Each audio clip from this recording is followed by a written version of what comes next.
Hi guys and welcome back to the Mighty Blues. My name is of course Cameron and welcome back today to another live stream. It is the live game preview ahead of tomorrow's Premier League game against Crystal Palace away from home. Tough fixture tomorrow. We're joined by Paul from the Kick It Out Twitter page, Kick It Out 1 on Twitter. Paul's going to talk to us a little bit about an Everton mural and the need for an Everton mural in Liverpool City Centre. Obviously, we spoke about it a couple of months back on the live stream about how, you see all of these murals at Liverpool Football Club and, tourists going to them. I personally work in the Baltic Market and I think there's two around there for Liverpool, and it's constantly flooded with people taking pictures and coming in from the city to see them. And Everton have needed something like that for a long time. Obviously, we saw it a couple of weeks ago, the James Rodriguez announcement, and how fantastic that was for the football club. And it was brilliant to see our badge plastered all over Times Square and Columbia and Florida, and that was great. And obviously those pictures will remain forever, but it'll be nice to have something physical there for fans and for tourists to be able to come into the city and constantly see, without it sort of only lasting a matter of hours or so. So Paul's going to talk a little bit about that to us today. He's also going to talk about the game as well. Obviously a big game for Everton tomorrow, really important fixture for us. Again, Palace in very good form, much like ourselves. 2 wins out of 2. Obviously beating Manchester United 3-1 at Old Trafford, which is not the easiest thing to do, regardless of the form that Manchester United are in, regardless of where we think Manchester United are going to finish. Beating them away from home isn't easy to do, and Palace managed to do that in only the second game. They've got Wilfried Zaha, who's firing on all cylinders at the moment. A lot of talk about him and whether he'll move on, and there's obviously Everton have been rumoured to possibly be interested in him. So it's going to be a tough game. It's another test for Everton. It's another opportunity for us to go out there, obviously with a strong squad, and set a marker, because again, we got over a massive hurdle by beating Spurs on the opening day. Fantastic win, a result that we haven't managed to achieve for a long time. Certainly going away to a top 6 club or whatever you want to call them and getting a result. Obviously we achieved got over the goal against West Bromwich Albion last week. Of course, listen, that was a game that I think we all expected us to win, and that was the expectation. But going 1-0 down isn't always easy, but we got over that. We managed to win the game comfortably, and this is going to be another tough game, isn't it, Paul? Look, Crystal Palace in very good form. 2 wins out of 2. Have started the season really well, and it's not going to be easy for us to go there and win, but I think that's the expectation, isn't it? Certainly with the players we've brought in, obviously with Carlo Ancelotti at the club. If we want to be in any sort of contention of finishing within a European place or challenging those teams, these are the games we need to be going out there and winning, don't we? Yeah, I think you can, with no fans in the stadium, obviously it's terrible football without fans is nothing, but I think you can go to these stadiums and really there's no pressure on you at all. It's just 11 against 11 and you just have to play your football. Normally going to Palace, you think it's a bit of a rough place to go. The fans get on behind Palace and stuff like that, but Palace are tough. Away to Palace is always tough.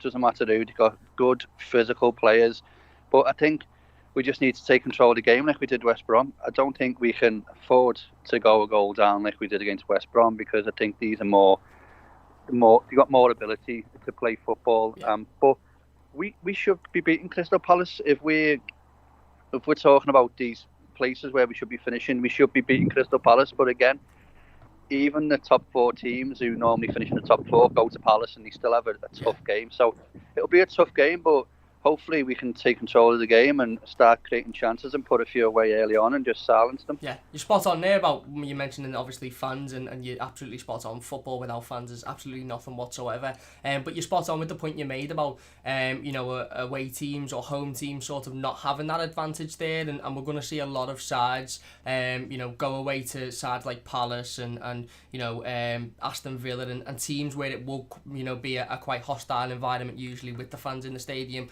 and win these games, because without the fans, of course, I was we were talking to Baz on Toffee TV a couple of days ago, it purely is focused on the quality on the pitch and the ability on the pitch and those players. In a lot of ways there's less pressure because they don't have 30,000-40,000 fans screaming at them, and they don't have the expectation of those fans in the stadium. There's still the expectation, but obviously it's fans watching at home or listening on the radio, so it's not at the forefront of their mind when they look up after missing a sitter that there's 20,000 fans standing in the park end screaming the face off.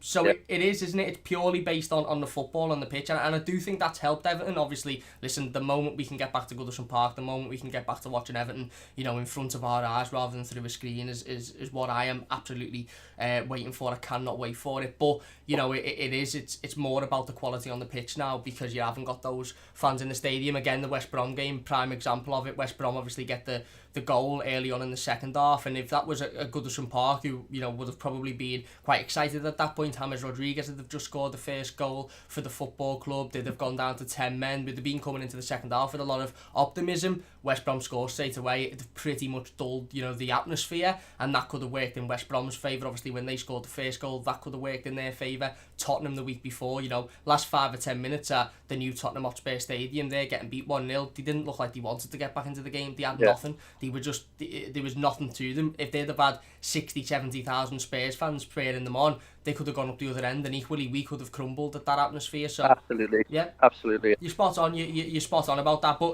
again, like you mentioned, rightly so, it's still going to be a tough game. Very physical side. Completely agree with what you said. We can't afford to go a goal down stupidly in this game. Defense is something that we're going to have to massively focus on tomorrow. We can't afford to be allowing their players to play through us. They've got some good attacking players. Obviously, Wilfried Zaha, fantastic form so far this season. And listen, if Wilfried Zaha is wanting to leave Crystal Palace at the end of this transfer window, if he's looking at his last couple of weeks as a Palace player, then he's going to want to be performing in these games. He's going to want to be showing teams that he can perform against sides that are fighting for European football, fighting for top 6. Because realistically, with the fee that Crystal Palace are going to want for Wilfried Zaha, and the sides that are going to be interested in A, paying that fee, and B, him joining, it's going to be your likes of your Evertons, maybe Arsenal, maybe Tottenham, maybe your Chelsea's. But there's a lot of those sides, talking Arsenal, Tottenham, Chelsea, will put their money elsewhere, or they've already spent their money in those positions. So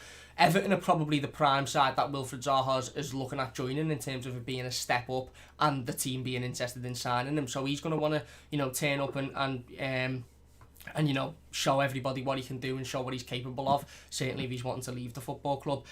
So listen, it's going to be tough. It's a big game. It's a big game for us to go out there. For me, if you'd have said at the start of the season, Crystal Palace away, 3rd game in, or even Crystal Palace away midway through the season, I'd have said, you know what, I expect a win, not an easy game, but I wouldn't, I was thinking about this today, walking to Tesco to get me dinner in work, and I thought, if we win tomorrow, I'll be absolutely made up, because I just think this is a massive game for us. Not only to keep the momentum up, not only for us to carry on with this good start to the season, but again to go away to a side that have also in really good form, really solid, really compact. Roy Hodgson's got them playing fantastically, and beat them. And if we can do it comfortably as well, it just shows the level that we're at, and the intent of Everton Football Club. So we will get on to talking about the game in a little bit more detail shortly. We're going to talk obviously about our predicted starting 11s, about the likes of James Rodriguez and how he can influence this game. But we'll talk a little bit about the mural then. Obviously, again, it's something that I've been a massive fan of, and wanted Everton to do, or wanted Everton fans to do for a long time. Again, it's not great to see the big mural of Jurgen Klopp. It's not great to see the big mural of Liverpool Football Club when you're walking through Liverpool city centre, but you look at it and you think, every time I walk past that, or every time I drive past that, I've barely seen it with nobody standing there. There's usually at least a couple, or 2 friends, or 1 person taking pictures of it, and you think, that's spreading the word. The amount of people that are seeing that, the amount of people that will see that on social media. Everton released the numbers for the James Rodriguez obviously announcement, and they said they believed it reached over 400 million people. That's fantastic. That's brilliant. It was amazing. The building in Colombia, the murals on the docks, the Times Square billboards. It was absolutely fantastic, and that reached 400 million people. But it will reach 400 million people on that weekend, and then those numbers will be decreasing every weekend since, because obviously it's not fresh. Whereas these murals, and having a mural in the city, and people constantly going and seeing it, and tourists coming into the city to see it, it'll be continuously spread, and people will be seeing it continuously. You mentioned off camera to me before, we need to move out of this L4 sort of mindset, and I'm not saying we need to go away from being a home-based club, or a club that's surrounded and obviously does a lot for the community. I'm not saying that whatsoever, but we need to broaden our horizons a bit. If you go anywhere into Liverpool city centre and you're not near the Everton 2 shop in Liverpool 1, you're not seeing anything really to do with Everton Football Club unless it's somebody walking past with a top on. So it's obviously it's needed, isn't it, mate? And what was your inspiration behind sort of kickstarting it, and what the want to get Everton a mural in the city?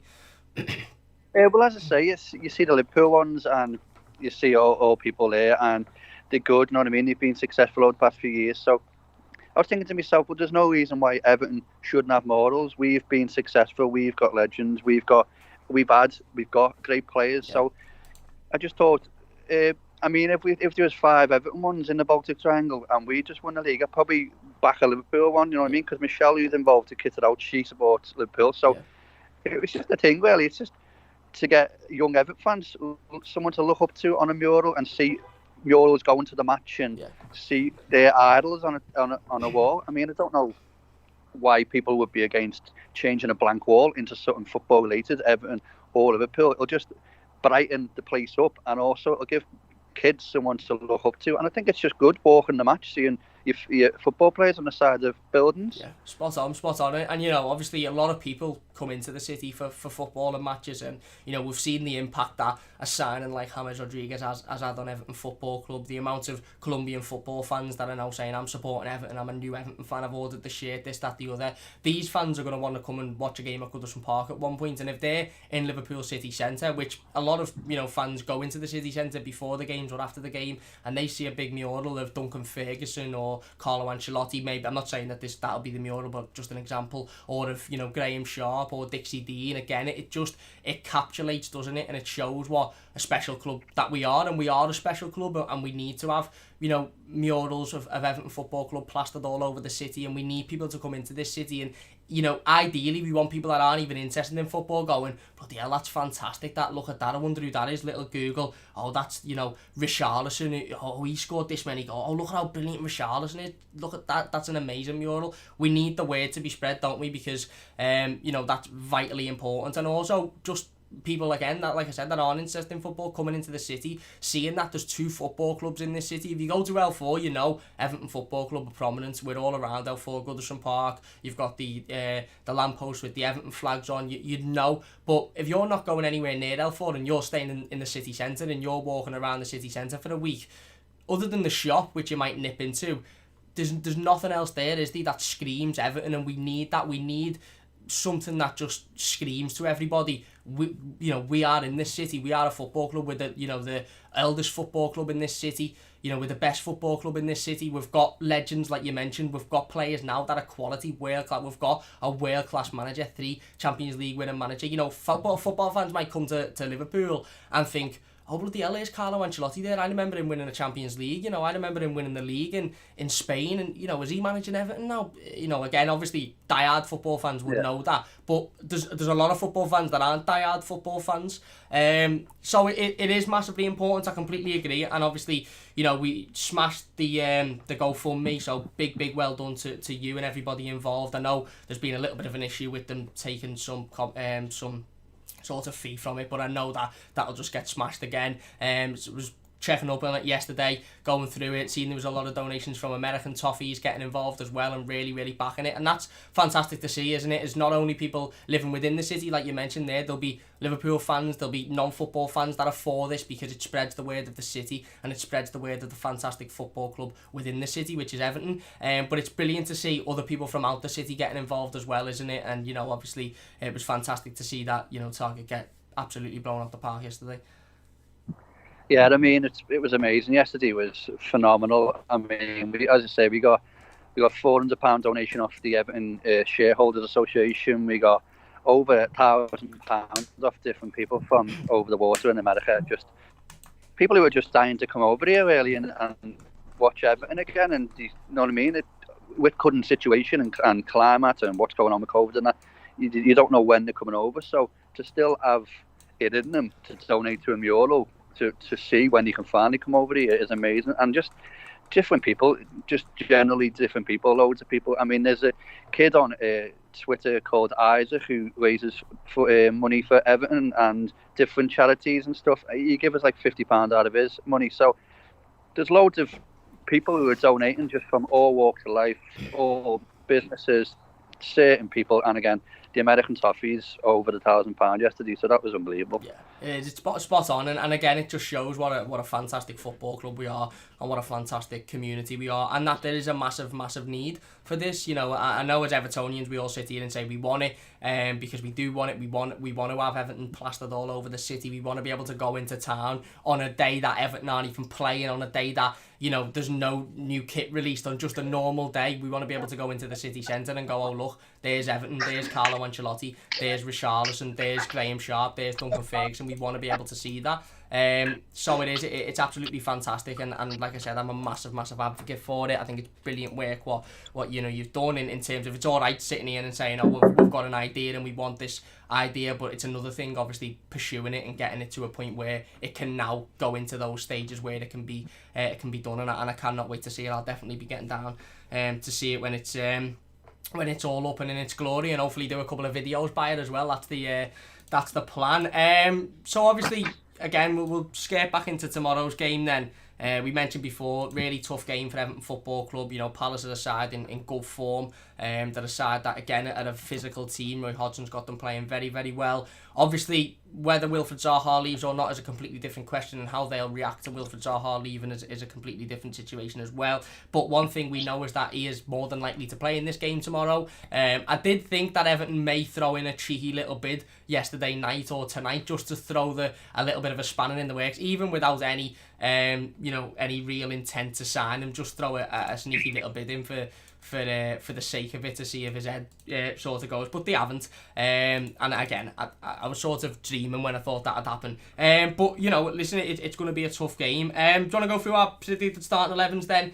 And you know, we'll discuss who we think will start. I don't think it's difficult to predict the starting 11 for tomorrow. Carlo Ancelotti's had his pre-game press conference today, just to give a little bit of context before we go into the starting 11. He has said that other than Mason Holgate and Jared Branthwaite, and I'm assuming John-Philip Cabaman, although he didn't mention John-Philip Cabaman, a little part of me thinks that he doesn't even know John-Philip Cabaman exists, but there you go. But he said other than, you know, Mason Holgate and Jared Branthwaite, everybody else is fit. Everybody else is, you know, ready to sort of, you know, get into it, involved and play tomorrow. So we'll go through ours then. Do you want to go through? We'll do goalie, defence, and then I'll do it, then you can do it, and then midfield. That all right, yeah? Oh, connection's gone a little bit there. Can you hear me, yeah? Yeah, got me. Yeah, that's fine, yeah. So, want me to go first? You can do if you want, mate. If you want to go for your goalkeeper and your back line, that would be great. Yeah, I can agree. Yeah, like I said, again, I think we're having a little bit of a connection sort of. Yeah, well, I think. I can hear you. Yeah, I don't know whether the connection's having a little bit of a nightmare, but that's what happens. We're on Skype, but yeah, go on. If you want to go for your back line, Pickford, keeper and back four. I'm assuming it's Pickford, but go on. Yeah. So be Pickford. We got on the right Coleman. Obviously left Luca Dean, and in the middle we've got Keane and so same Yerry Mina. They're pretty much the same, isn't it? I mean, you can't change it. You know what I mean? If it's not broke, you don't fix it. Couldn't agree more. I've gone for Jordan Pickford in goal, and I know that there'll be a couple of people in the comments sort of to grinding the teeth at that one. But look, listen, the reality of the situation, as I said it yesterday on yesterday's live stream, until Everton get a decent bid for Jordan Pickford, we're not going to sell him. And while he's still at the football club, he is going to play. You know, Carlo Ancelotti's had his pre-game press conference today. He spoke about Jordan Pickford. He said, Jordan has my full confidence. He was asked whether we're in the market for a goalkeeper, because obviously there was strong rumours last night suggesting that we could be interested in Sergio Romero from Manchester United. There was also rumours yesterday stating that Jasper Cillessen could potentially be inbound for Everton, and Carlo Ancelotti said, no, we're not interested in any of the goalkeeper. He said the mistakes on Wednesday were partly Jordan Pickford's fault. He said he believes they were team mistakes, and he said that whenever Jordan Pickford makes a mistake, I'm the first one to go out and tell him that he's made the mistake, but he's got full confidence in him. And you know, he said that he will be practically confirmed that he'll be the goalkeeper for the foreseeable future. So I've gone for Jordan Pickford as well, like you mentioned. Again, done well against Tottenham. Obviously, you know, again, probably could have done better in the game against West Brom, but wasn't too at fault for both goals. Yeah, obviously we know of Wednesday against Fleetwood, he wasn't brilliant. But again, Carlo Ancelotti's instilled the confidence into him, and it's time for him to pay that back now. But I just don't see Jonas Lersel, I just don't see João Virginia, I just don't see a world in where Jordan Pickford doesn't start the Premier League game unless it's forced through injury or what have you. Back line, same as you then, mate. I've gone Seamus Coleman at right back. Although I thought John Joe Kenny done well on Wednesday, I just don't see him starting this game. For me personally, on John Joe, I'm not completely convinced defensively he's good enough to play in the Premier League. I'm not completely convinced defensively he's good enough to hold up with Premier League attackers. Whereas Seamus Coleman, obviously 2 games this season, fantastic performance against Spurs, good performance against West Brom as well.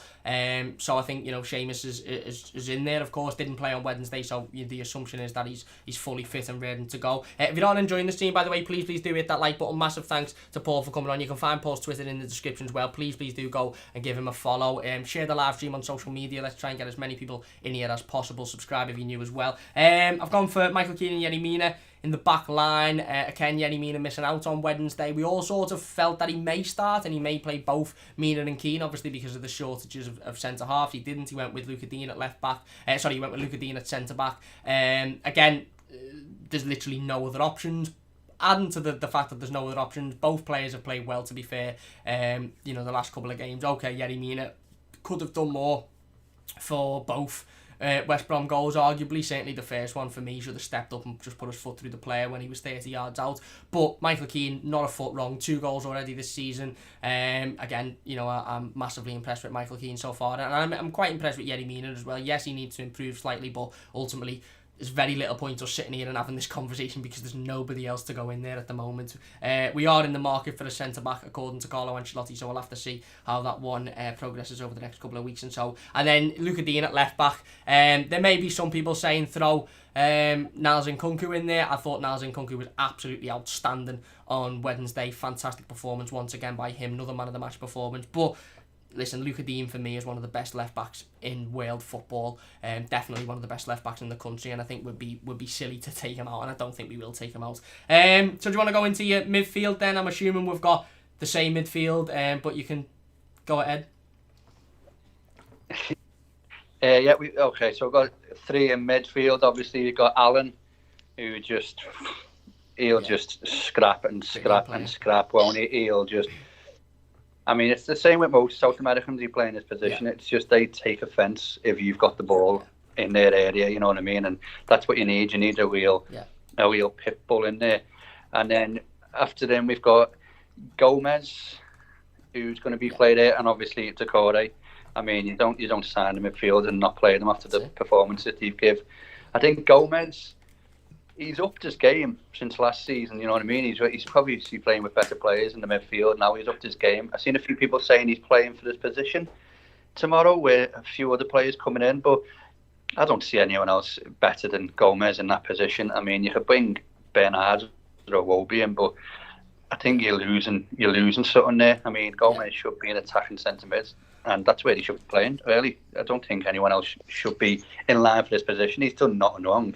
I mean, you don't want to come to the point where you're taking players out now because they're not scoring or they're not setting goals up or nothing like that. You need to be a reliable team every week, and he hasn't done nothing wrong to not keep his place in the team. I agree completely. Look, again, it's when we've played 2 Premier League games, we've won 1 away to Spurs and we've won 5-2 in the other one against the side who went 1-0 up. It's very, very difficult to make a case to change any of the side, and I've gone with the same midfield 3. I've gone with Abdoulaye Doucouré, Alan and Andre Gomez, and I know there's some suggestions being floated out there on social media about potentially dropping James Rodriguez back into that midfield and having a 3 of Alan, Doucouré and James. I think those suggestions are forming from the strong rumours about the likes of Wilfried Zaha and maybe Leon Bailey. Obviously, we've been quite heavily linked with another attacking player, another winger, and obviously 2 and 2 go together. If we bring in another winger, James is currently playing on one of the wings, so he would have to drop back. But I agree. I don't think Gomez has done anything wrong to lose his position, and it does confuse me a little bit that some people are not so sure on Andre Gomez. I think he's definitely stepped his game up. In fact, I think everybody has stepped the game up. I think Gylfi Sigurdsson stepped his game up when he's had to be put in there and he's had to be played as well. But for me, I completely agree. Andre Gomez brings a physicality to his game as well. He's not the fastest player in and okay, he doesn't run around and, and cover every blade of grass, and he's not he's not the most sort of agile player, but he's physical. When he's got the ball and when he holds the ball up, he's very, very good at it. Bernard and Alex Iwobi bring something a little bit different. Yes, they're probably a little bit more, they've got more pace, and they're probably a little bit more skillful when it's in terms of facing the goal, but Gomez plays in a sort of role where he is getting forward a lot more than he was, but sometimes he's also having to pick the ball up from the defenders, and I just don't think Bernard or Iwobi suits that role. I think they could get caught in it, and I think, again, if it's a physical battle, let's be perfectly honest, you can't have Bernard in a centre midfield unless, he's playing sort of in that number 10, or he's allowed to sort of float around the strikers, because if he is having to pick the ball up in the midfield and he's getting pushed off it far too easily, it's dangerous. So I agree, I've gone for Andre Gomez in there. Again, don't think he's really put a foot wrong. Yes, he hasn't had a massive impact, but he's had a quiet impact, and that's arguably as important as the impact of anybody else. He's doing his job, he's getting the ball, his passing rate's good, and he's moving forward, and he's playing a lot more in an attacking role than he was towards the back end of last season. Allen, of course, completely echoing exactly what you said, Paul. He's a fantastic player. He's a battler. He's somebody that we'll desperately need in this game, because Crystal Palace are a very, very physical team. They've got the likes of James McCarthy, who of course was an Everton player for some years, very physical in that midfield, doesn't shy away from a challenge, broke his leg at Goodison Park blocking a shot. So again, they're a very physical side. They've got strong big midfield players, so having somebody like Allen there to break the play up, to get involved, to throw the challenges in, to make sure that they're not overrunning us, it is a desperate need. And there was a few worries about Allen, obviously, with him going back to Italy to greet his family and friends during the week. There's a bit of a worry as to whether he'll be able to play and whether he's got a quarantine. He was pictured in training today at Finch Farm, so and Carlo Ancelotti obviously didn't mention anything, so the assumption is that Allen is all good to go tomorrow. And what a player he has been, what an absolute sensation he has been for Everton this season. And Decore next to him, like you mentioned, again, big physical player, gets the ball, moves it forward. I think Decore is quite underrated in terms of his ability on the ball for me. I think when we brought Decore in, and when we wanted Decore last summer, a lot of people were under the assumption as that, right, okay, we're bringing this player in who's going to be very Idrissa Gana-esque and replace Garner, and he covers every blade of grass and he picks the ball up from the defence. But I actually think his ability is quite underrated. Passing wise, he's fantastic. He can find the passes as long as anybody else on the pitch. He can fire a ball into the top corner. We haven't seen it at Everton yet, but we've seen it multiple times at Watford, and he's very, very good. Like I said, physically he towers up of everybody. He picks the ball up from the defence, and he's almost that link. Allen is that hard working sort of bulldog, if you like, in the middle, who's snapping at people's legs and making sure that the opposition doesn't have an easy afternoon. We've seen it against Spurs. One thing I've been really impressed with Allen, briefly off topic of Decore, is that whenever the opposition has got the ball, I don't know if you've seen this as well, Paul, he sort of just picks it off them and then stands in front of them and just invites a foul. He basically just invites them to push him over in good positions, and that's exactly what we need. And Decore is more the player that sort of just, again, like I said, picks it up and just makes his way up the pitch. He's not one of these defensive midfielders who turns around and passes it back or passes it sideways. His aim is to go forward. Again, like you mentioned, it's a midfield that's worked so far. Allen, for me, wasn't a great first half against West Brom. One of the only Everton players that you could say performed consistently well throughout the entire game. And it would be, I don't want to say it'd be silly of Ancelotti, because obviously, again, he may see it differently, but for us, like you mentioned, why would we change a winning team? It just, it doesn't sit well, does it? No, it doesn't make sense, really. And then you just invite the comments in then, so why don't you stick with a team you've already won 3 Premier League games with? It doesn't make sense. And on the point on Allen, I just say he does get in players' way. He'll just do anything. All he wants to do is get possession of the ball. Maybe not him, but another teammate. He'll throw his body in. He'll do anything to get that ball, and that's what we need.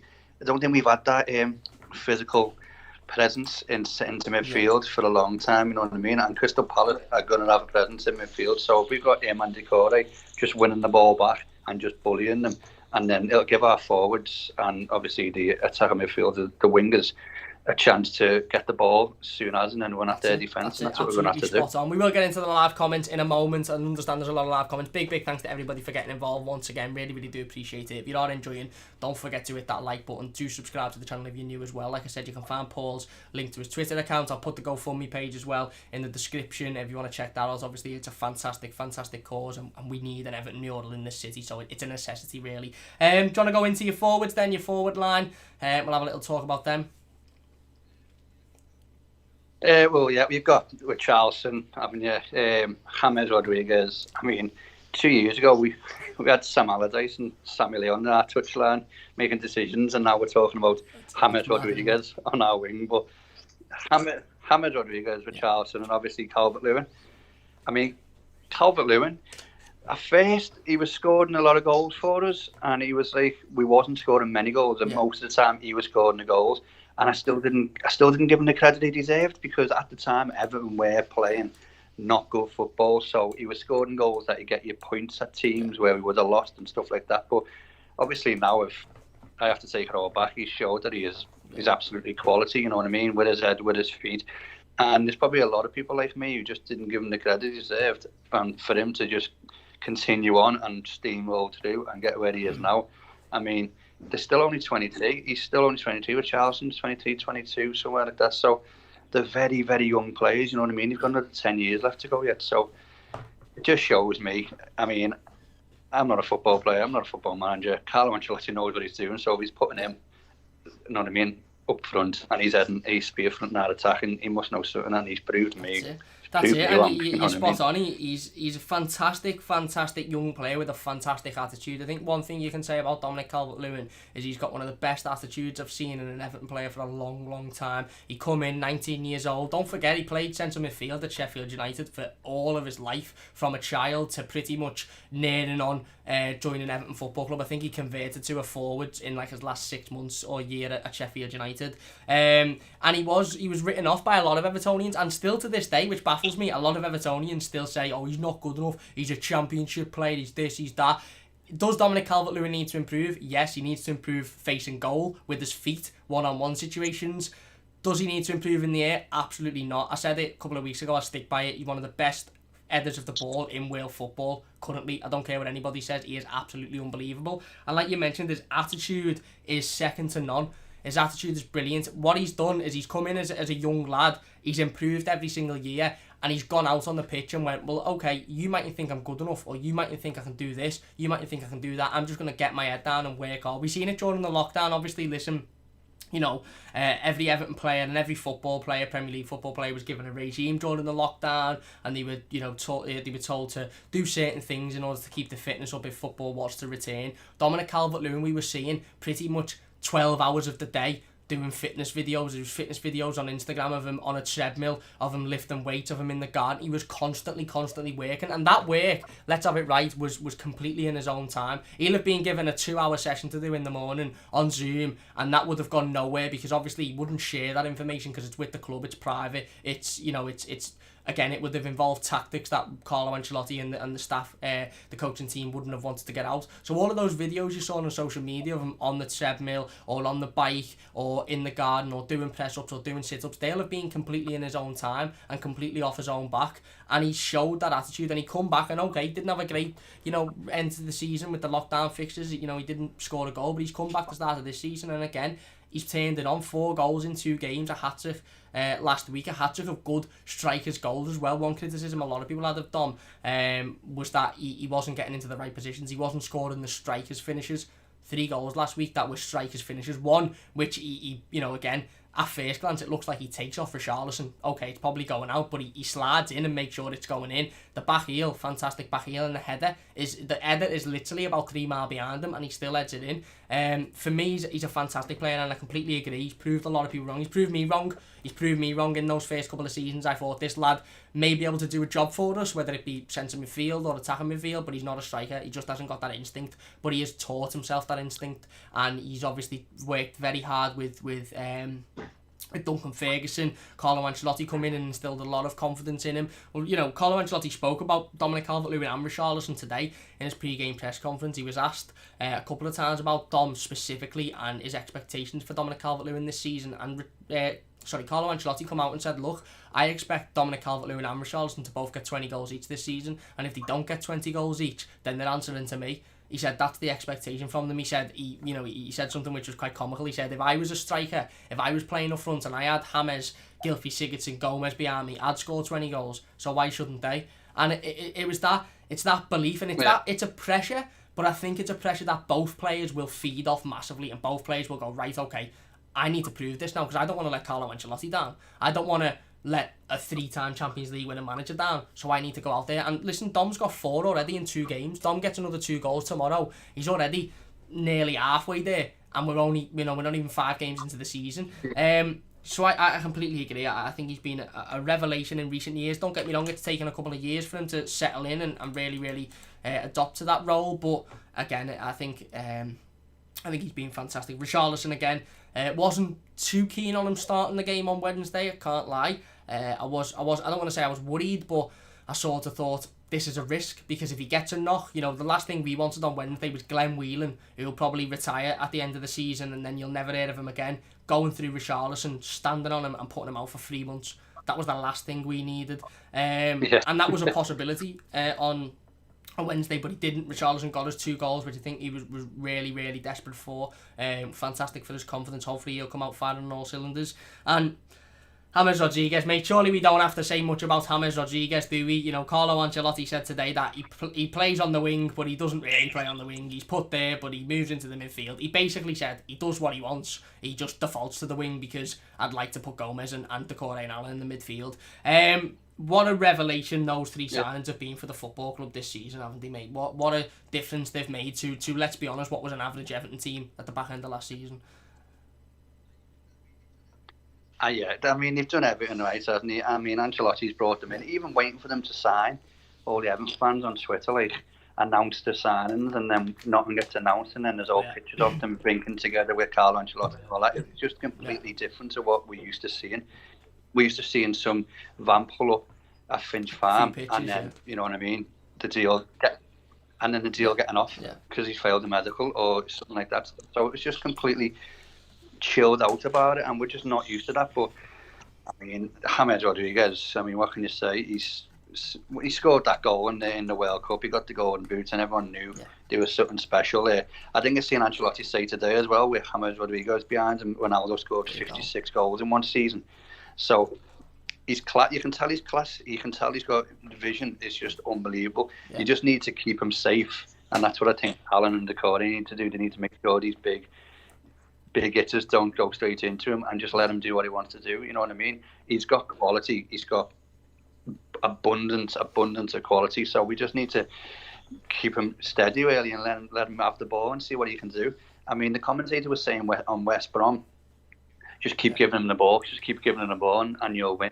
But again, we've got Richarlison on the other wing, who's happily take the ball. You know what I mean? So it's not just about Rodriguez. We've still got loads of players who are in our team, creative players. So it's good to see. It's a good time for Everton fans at the minute. I mean, we used to getting our hopes up and then getting it dashed, but now I think it's just a completely different feel. I mean, Everton, you've got Carlo Ancelotti as your manager, so he knows football in and out. So it's not going to be no flash in the pan type of stuff. And James is a type of player, and he makes football look easy, doesn't he? He stands on the pitch. He didn't make one sprint against West Brom, and he was absolutely unbelievable. He played a fantastic chip ball over for the 4th goal. He scored a worldy goal. The lad didn't sprint. That's 2nd gear, 3rd gear at max. Imagine what he's like in 4th, 5th gear. Imagine what he's like when he's fully at it, and when he's, again, Carlo Ancelotti says he's fully fit and he's 100%, but imagine what he's like when he's 3 or 4 months into a Premier League season and he's really gauged the level completely. He's a world-class player, and he is going to be a sensation for Everton Football Club. He really is. We haven't had a player of that creativity for a long time, and as you rightly mentioned, Alan, Decore, both stepping in, doing it as equally as important job, because that's what we needed in the midfield. So there's our predicted starting 11s then. Let us know what you think about them. Unchanged, both of us, me and Paul, going for an unchanged side from the team that beat West Brom and the team that beat Spurs. I think a lot of people will agree with that. Even taking your frustration on Jordan Pickford, or you want for Niles Nkunku to be in there. We'll talk about Niles Nkunku in a second. I think, to change a winning side, certainly a winning side that's gone on and put 2 really impressive performances in. It'd be a little bit silly, and I don't think Carlo was going to do that. We'll get into the live comments then, if you don't mind, Paul. We'll have a little discussion with everybody watching. Yep. Again, get your comments in about the mural, get your comments in about the game, and then I do want to talk about Anthony Gordon and Niles Nkunku as well, because I think they deserve a special mention. They're probably not going to start, but I think they do deserve a special mention. Sportbot says, hey, I hope you're having a lovely day. I'm not too bad. Eugene says that Everton have been offered Milik. Fabrizio Romano mentioned it yesterday. I don't think we'll sign another attacker, to be perfectly honest with you, unless it's somebody who can play on the wing. I don't know. I think that rumour was based on whether Moise Keane will be an Everton player or not come the end of the summer, and again, I'm 50-50 on that. So Jason says, hi folks. Sportbot says, what do you make of Carlo saying we are in the market for a goalkeeper? Go on, what do you make of that? I don't know if you watched the pre-game press conference today. Like I said, mentioned it before, Carlo Ancelotti said he's got full faith in Jordan Pickford and we're not in the market for another goalkeeper. This obviously absolutely makes a mockery of the rumours regarding Sergio Romero and Jasper Cillessen yesterday. Are you, again, what are your feelings on Jordan Pickford? Just briefly, because I know there's been a lot mentioned of it. But are you, again, is it something of a just sort of get behind the lad, or is your patience wear thin with him now?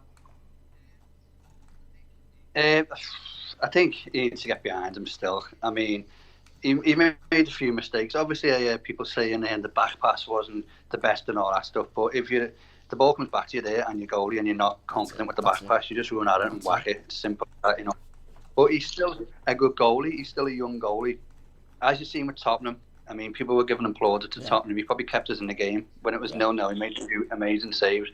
You need to give him time. I mean, I seen Big Nev on Twitter saying, I had the bad patch one time and look what happened to me. So if Nev and Ancelotti are behind him, who am I to disagree with them? So I think you just need to get behind him. I think it can be sometimes erratic, but again, people make mistakes. He makes a few, but we just need to get behind him. And he's our number one goalie, and there's no point in getting on his back when we need him to keep goals out and, the team's playing fluently. So we just need to get behind him. And like you mentioned, you made another fantastic point there about Carlo Ancelotti. If this had been Marco Silva in a pre-game press conference and Marco Silva had said, I've got 100% confidence in Jordan Pickford, everyone would have gone, you don't know what you're talking about, you haven't got a clue, you're just as bad, you don't know. But when Carlo Ancelotti comes out and says, basically, look, stop. I think he said to the reporter worded this question in some ways to say, oh, fans aren't happy or we're not happy, and he said, Carlo Ancelotti said, look, that's your problem, I'm happy with him. Basically, you have what you think, but I'm happy with him. And I think Evertonians sort of sat back then and went, well, we have to back him, there's no other option, is there? When a manager like Carlo Ancelotti comes out and says, no, trust me, I'm happy with him, you have to trust that, don't you? And I think that's settled. Absolutely. Yeah, and I think that's settled with a lot of Evertonians, hasn't it? Because, ultimately, look, again, like I mentioned, if it had been under previous managers, that mightn't have sat well. But under Ancelotti, you just have to say, okay, we'll give him, we'll try and we'll get behind him.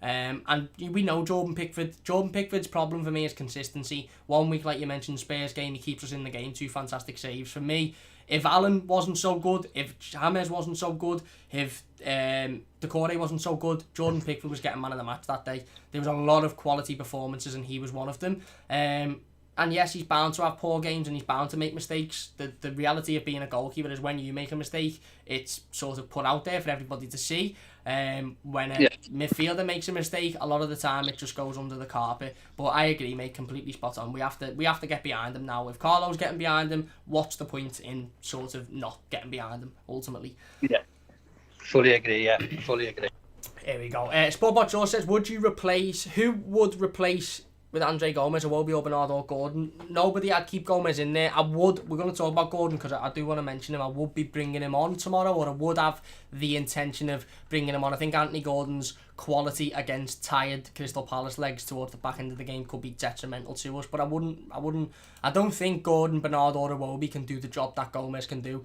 They can do a midfield job, all three of them, but I just don't think it's that role. Jason says it shows Carlo feels the same way as we do about Pickford. Well, again, listen, he backed them, so Wayne says, hey everybody, Cam, how's you doing? I'm not too bad.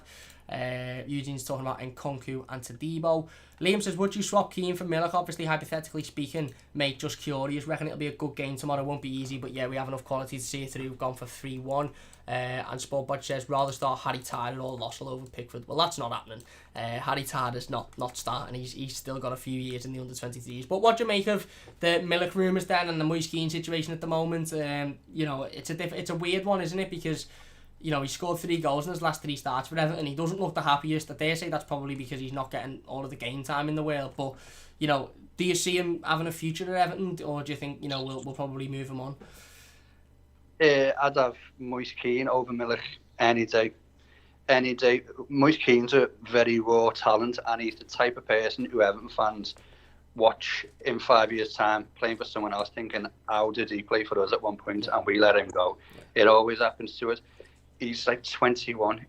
Obviously he needs to get to grips with it. You can't just bring a player in professional football and say, yeah, there's a game, show us your best, or bring them on for 15 minutes. And by 15 minutes, the whole tempo of the game's over. Yeah.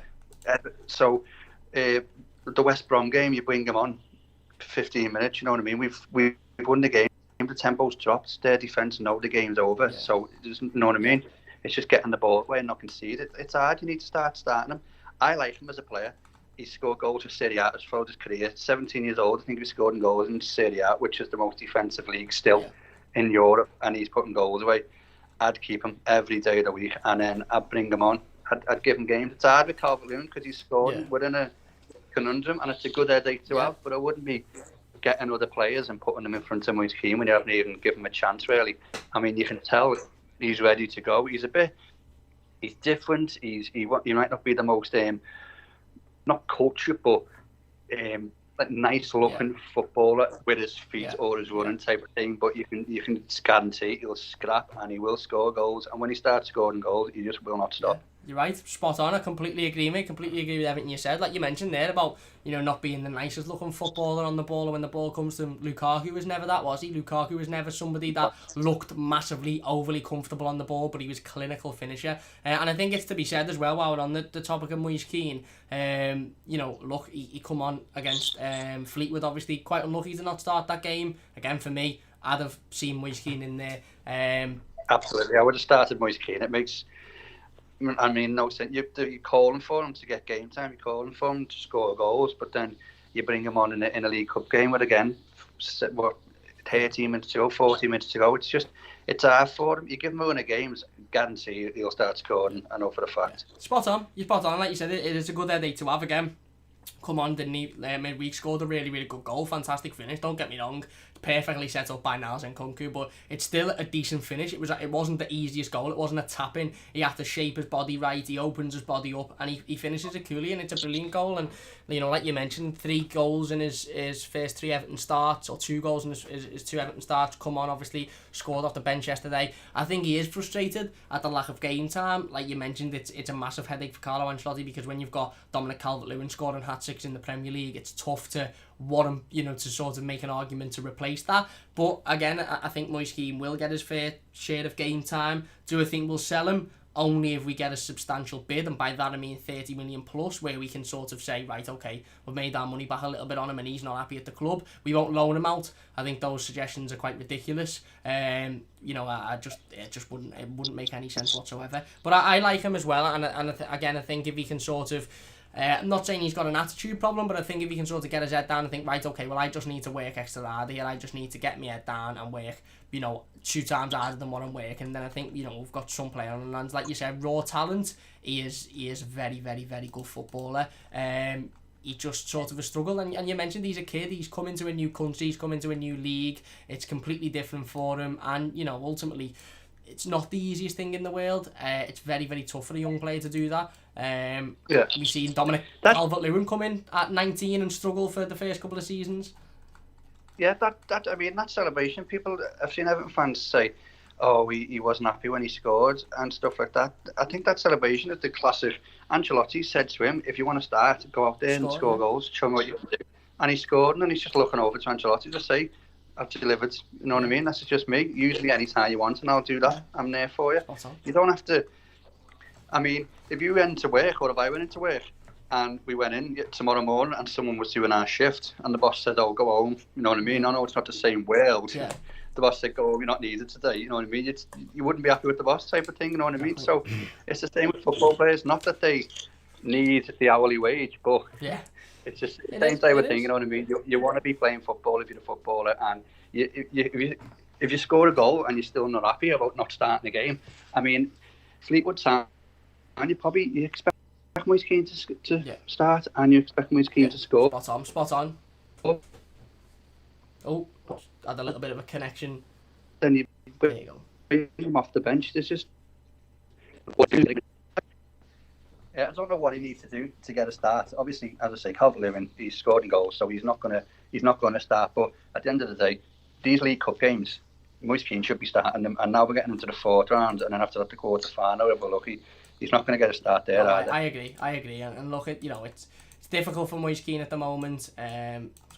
About that. It's difficult for Moise Keane at the moment because of how well Dominic Calvert-Lewin's playing, but again, he just has to be patient and he just has to keep it up. And you're right, you're spot on. You know, he's gone out there, he's scored, he's done what he's asked to do, and if anything, it maybe shows a good attitude, because it's a player that isn't happy with the fact that he's not starting. It's a player that isn't happy with the fact that he's come off the bench. It's not I've scored in the last 5 minutes against Fleetwood after not starting, I'm going to run off and do a massive celebration as if I'm made up. It's, I've scored, and I've done what you've asked me to, but I'm not necessarily the happiest because I wanted to start the game, which again, you can't really fault, can you? Liam says, keep it up, mate.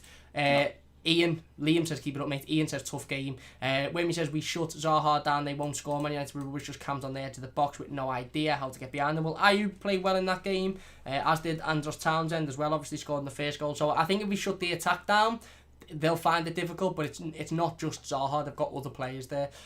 Ian says, Decore needs to help Coleman, shut Zaha out, and Lavid says, potentially they're only 6 teams better than us, we need to keep the momentum and improve that potentially. Yeah, listen, again, if we can keep that momentum, that's a big part of tomorrow's game. And 1870 ST says, good, go ahead, Carmel, brilliant as per. Thank you very much. Got a couple of comments on murals as well. I do want to talk about Anthony Gordon and Niels Nkunku. Carlos says, Pickford doesn't throw 1 or 2 in again, I fancy us to win 3-0. Whammy says, Pickford is going to throw at least 1 in his net, so 3-1 will do for me. Spudbod says, hello from Nigeria, Owobi is too good. And Anders says, went to Liverpool for the first time in January and only saw a small kiosk store that had Everton merchandise outside, the 2 Everton stores, walked through the entire city and Prince Rupert's Tower, exactly. Lavid says, murals are a great idea, tells people it's not a one-team city, they are after the original club. You're spot on. Jason says he's from Bristol, but he bars stuff online. You're spot on. Listen, it's not a one club city. It's a 2 club city, and we are the senior club. And ultimately, listen, this isn't as much as about us rather against them, or we're bigger than them or we're better than them. Whatever. Again, I'm not too fussed on what they do. It's about Everton saying, let's go out there and spread the word in our city. Let's go out there and have a big mural of Leighton Baines or something on a wall so people can go and take pictures. Because a lot of these people that are taking pictures of the Liverpool murals, yes, they'll be Liverpool fans, but there'll also be people that are just going, oh, that looks cool, I'll take a picture of that. Or people coming into the city saying, that looks nice. So it's massively important in it. And listen, obviously... Paul's doing a fantastic job, Kitted Out's doing a fantastic job, everybody involved doing a fantastic job. I've left the Twitter in the description, please do check it out. Check the GoFundMe page as well out. That isn't in the description just yet, but I'll put it in literally straight after the stream, so if you come back 5 minutes after, it'll be there. Check that out as well. Paul, I want to talk about 2 players, and then we'll finish it up, because I'm cautious I've had you on for 52 minutes and you're probably wanting to go and have your tea. Absolutely fine. Niels Nkunku and Anthony Gordon. Both impressed massively in the 2 Carabao Cup games. Niles Nkunku, of course, starting both games, playing 90 minutes and getting man of the match. Don't know why I said it like that, and getting man of the match. And Anthony Gordon, unlucky to not start on Wednesday against Fleetwood, but come off the bench nevertheless. Attitude, fantastic. Another player with a brilliant attitude.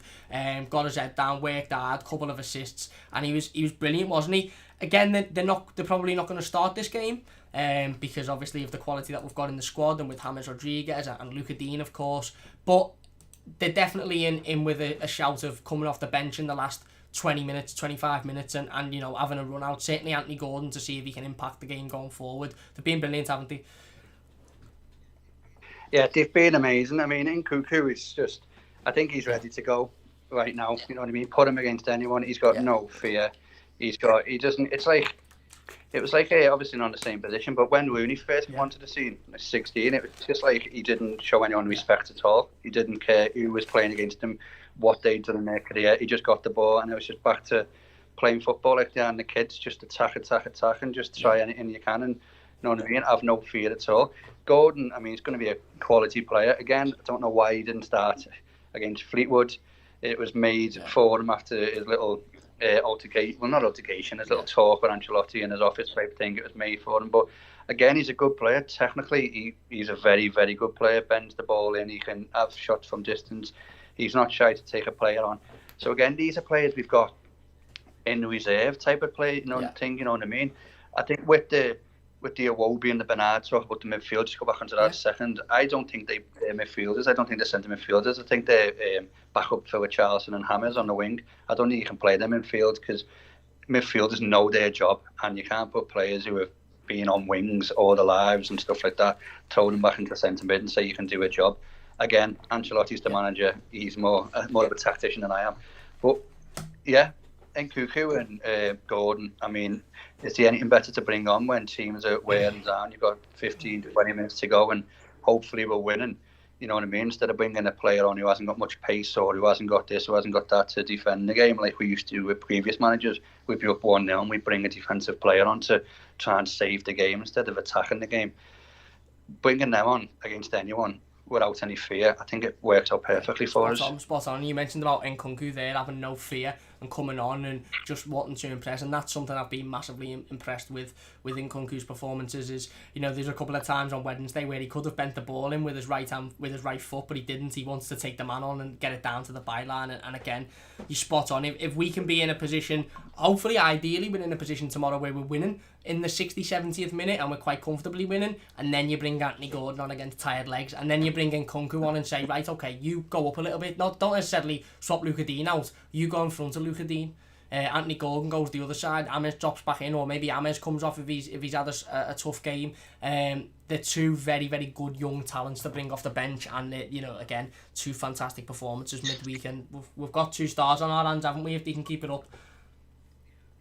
Yeah, I mean, if we're winning Palace on the weekend, hopefully we will be. If we're winning Palace on the weekend by maybe 2-0, 2-1, whatever, 75th minute, 70th minute, you bring them 2 on, and then you bring Moise Keane on, who is just, you know what I mean? They're ready to go, and they'll just keep it. It'll be like the kick-off again. It'll be like the first minute. It'll just be scrappy, offensive, aggressive. You know what I mean? And that's what you want. You want to see players come on like that who just want to score. You don't want to see players who come on and trying to save the game or keep it simple and that. You bring them 3 players on, and you're guaranteed to have a good few attacks. And with Palace, with the players at the back aging a bit, and they'll be wearing out and stuff like that. That's what you want. You want to just go and give them a second wind, and hopefully, you know what I mean, to put the game to bed with a few of them players. Spot on, mate. Couldn't agree more. Philip says, if you could like the video, it would mean a great deal to me. Really do appreciate it. If you're new, don't forget to subscribe as well. Sean says it's looking exciting times for us. Can't wait to get in the new stadium too. Can me too. Lavid says, I looked at the Carabao Cup website and was told I could not get Everton versus West Ham. Can anyone explain why? I don't know. I think that they're charging £10 to watch the game, which is a nonsense. But I don't know why you can't get it. Unknown says, come on lads, press the like button. It's not that hard. If you could, it would mean a great deal to me. Philip says, just a late here. Thought there was some news on Morals. Well, there is some news on Murals. Paul obviously we runs the Kit It Out Twitter account and has been raising money for Everton to raising money in order to put an Everton mural in the city of Liverpool. Absolutely smashed the target yesterday brilliantly. A little bit of a hiccup with GoFundMe, but that'll get smashed again. Big support from Evertonians from all around the world, and like I said, the work that Paul's doing is fantastic. You can find his Twitter in the description down below and all of the information as well. Wayne says big blue ones with Ancelotti doing the eyebrow and pointing right at Anfield. Philip says defo want murals. Wayne says we want murals. Unknown says I'm from Anfield, more blues than reds around here. Philip's asking what's this about murals, of course. Unknown says the city is blue, it always has been blue. Philip says win tomorrow and against Brighton, that will be dreamland. It certainly would. It'd be fantastic going into the derby. Unknown says 92 people watching, 35 likes, give us a like. Thank you very much if you could hit the like button, it would mean a great deal to me. Alex says Mighty Blues over Toffee TV. Cheers. Listen, I love the lads at Toffee TV, they're brilliant, but thank you very much. Sean says what's happening mate. Stevie said I'd like to see how Moise Keane will play with James Rodriguez behind him. And Mitchell says Cam's had about 40 hairstyles since I subbed. I've got a lot of different hairstyles. Good point. Moise Keane, I think, would play fantastically well with James Rodriguez behind him, because James Rodriguez is a fantastic player who could assist anybody, couldn't he? And hopefully we'll get to see James Rodriguez behind Moise Keane and having that impact. It'd be fantastic, wouldn't it? Absolutely. I mean, it's all about you setting it up. Maybe last season, Calvert-Lewin might have scored a lot more if he had these players behind him. It's all about you setting it up. It's all about you putting on the play for you. I mean, the quality of player behind you, obviously, it tells you what you've got on offer, you know what I mean? If there's no one setting anything up on the play for you, you're not going to put any balls away. It's as simple as that. It's all about quality. I'd love to see Moise Keane start with James Rodriguez, though. I mean, it might just be me. It might just be a shot in the dark, but I feel there's real potential. I agree. I'm completely with you, mate. I'm completely with you. And you mentioned, a brilliant point there.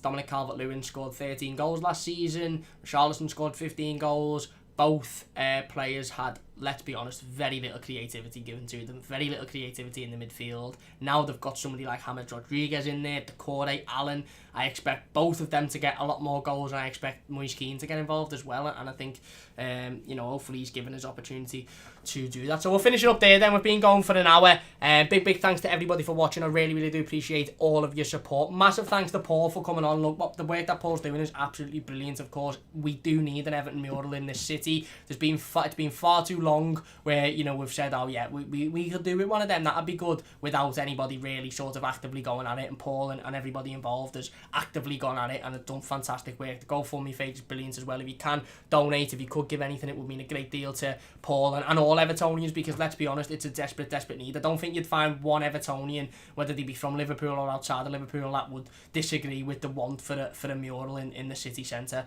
It's just an absolute need. Big thanks for coming on, Paul. Massively do appreciate it, as well as obviously all of your thoughts on the game. Definitely have you on again in the future if you're up for it, mate. Absolutely, thanks very much for having me, mate. No problem at all. And look, it's a big game for Everton tomorrow. Massive game for Everton. Big opportunity for us to carry on the momentum. Big opportunity for us to get another good win away from home against a good side. And if we can, obviously, we go into Brighton next week, Goodison Park. Again, no game's an easy game, but realistically the expectation is to win there. And if we can, we're going into the Merseyside derby with 5-6 Premier League wins and hopefully 3 Carabao Cup or 4 Carabao Cup wins as well, in fantastic form. But less of that, we'll focus on tomorrow's game. We have to go out there and we're going to have to be put in a good performance, because these aren't going to be an easy side to beat. Like Paul rightly said at the start of the live stream, we can't be giving them the opportunities that we gave West Brom. We can't be shaky defensively. We need to be strong, we need to be solid, and we need to go out there and put in a really good performance and make a good account of ourselves. Anything you want to touch on, Paul? Anything I've missed before we finish up? Feel free to.